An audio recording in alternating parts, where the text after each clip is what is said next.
Hello বন্ধুরা, তো আজ চললাম বাবুর অন্নপ্রাশনের জন্য কিছু কেনাকাটা করতে। যাব হচ্ছে শিয়ালদা। তো মা, আমি, বোন তিনজন মিলে যাব। তো বাসে উঠে পড়েছি, বাসটা ফাঁকাই ছিল। এদিকে সিটগুলো পুরো ফাঁকা, আমি, মা আর বোন বসেছি ফাঁকায় ফাঁকায়।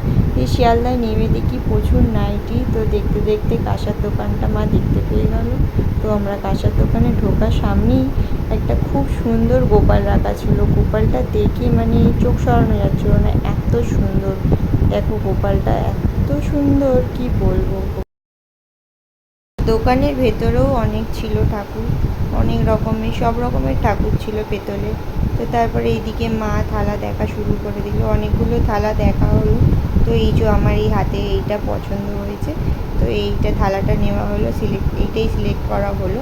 তারপর একটা গ্লাস, একটা বাটি নিয়ে নিলাম। মা বললো একটা বাবুর জন্য চামচ নে, তো একটা চামচও নেওয়া হয়ে গেল। তারপর জামা কাপড়ে মার্কেটে একটু ঘুরে নিলাম। তো কিছু টুকিটাকি কিনলাম, কেনার পর বৃষ্টি আসবে মনে হচ্ছিল। তো আমরা বাড়ির দিকে রওনা দিলাম। দেখো এত মেঘ করেছে, মনে হচ্ছে এক্ষুনি বৃষ্টি আসবে, কিন্তু কিছু করার নেই, বৃষ্টিটা আর এলো না। তো আমরা অটোয় উঠে পড়েছি বাড়ি যাব বলে। তো চলো বন্ধুরা, টাটা, আবার দেখা হবে একটা নেক্সট ভিডিওতে।